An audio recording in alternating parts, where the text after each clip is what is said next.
welcome. Tonight's Amazing Luck story is close to home. The classic episode of Doctor Who, exterminated by the BBC, which turned up in, of all places, Down Under. First, though, it's time to look into the future. Dr. John Willen is getting the lottery TARDIS ready for takeoff, and our very own Time Lord, Alan Dedicoat, has news from another galaxy. Thanks, Alan. Doctor Who fans worldwide were jubilant last month with the news that a missing episode featuring the original Doctor, that's William Hartnell, had been recovered.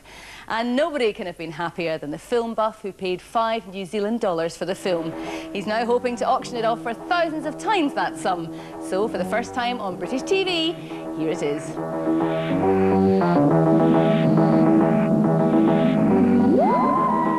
Doctor Who has been with us on planet Earth since 1963. Malik Wick. Yes, that was the name the Saracens had for King Richard, Coeur de Lion. Malik Wick. So we're in the Holy Land? Well, it was very exciting because it's always exciting to do something new. We had great expectations for it in a way, and but we were surprised when it really took off. Doctor Who quickly attracted a cult following. I think part of that is sense of recapturing that sort of childlike state of wanting to escape. I mean, those fans may be sort of 20, 30, 40 years old now. It still gives them an escape from sort of everyday life. But even as Doctor Who achieved cult status, forces were gathering to destroy him. The value of the programmes wasn't really fully appreciated. They weren't perceived to have the great sort of cultural, even commercial value. And even if they did, there were serious issues in terms of the cost of making any reuse of those programmes because of the artist rights, and the limitations on the number of repeats the BBC could have would have made it probably prohibitively expensive. Let them live! Have pity! Pity! I have no understanding of the word exterminate!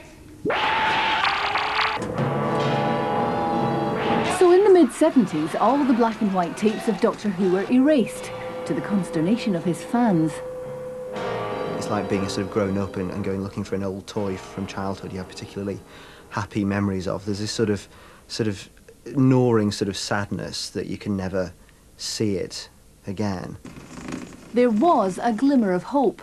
In a dusty storeroom, BBC Archives discovered a cache of black and white films of the erased programmes. They had been made for sale abroad, but a large number were still missing. BBC Archives launched a campaign to trace and restore the remaining films. Hello, is that Television Zambia? Oh, hello, it's the BBC in London here. Hi, I'm wondering if you can help me. I understand that... But he definitely taped Doctor Who. So he bought a CB2000 black and white tape machine in the mid-60s. If by any chance you still have Have a look at me.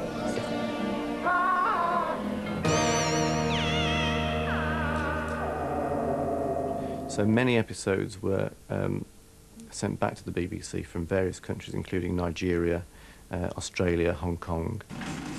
But by 1992, the trickle of returning films had dried up.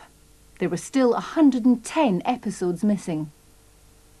Every last dusty corner had been checked, every garage cleared out, every TV station contacted, and I think people had finally given up. Then, just as it seemed these episodes might have been exterminated, there were rumours of Doctor Who's regeneration in a distant part of the universe. I bought the movie at a second-hand collector's fair. How much for these? $5 each? Yeah, they're just $5 a piece. As far as I was concerned, it was just another movie. Doctor Who? Yeah, absolute classic, that one. Yeah, okay. But within days, a Doctor Who fan was on the trail. So he and his buddy came round that evening, and armed with all their internet reports of missing episodes and videos about the missing episodes and things like that. And we chatted about it, and I said, well, not a problem to put it on, so I put it on for them and played it. And they were just ecstatic. It was like a really big religious experience for them. This belongs to his royal master, King Richard. He'll certainly be glad to get this back again. We shall be able to get him. Finding an episode like this after 34 years is the most amazing piece of luck. It's the best thing that could happen. And if you find one in that situation, then yes, there is a possibility that there are more there. This is only the beginning. We will grow stronger. When the time is right, we will emerge and take our rightful place as the supreme power of the universe!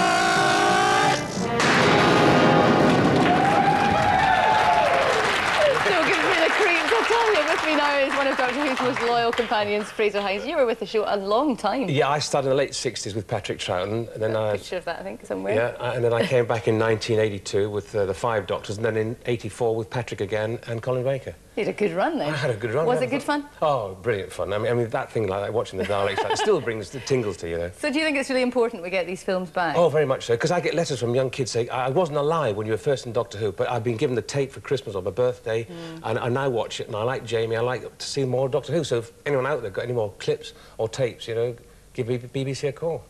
OK, now we travel forward in time to tonight's lottery draw. Let's see if we can spread the luck a little further. Go ahead, Frazer, make someone lucky. Well, let's hope we can exterminate all your money problems tonight. One push of the button. Well, it's time for us to travel to another time now, but special thanks to Frazer Hines for joining me today.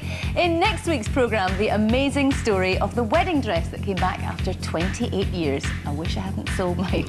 Until next week, good luck.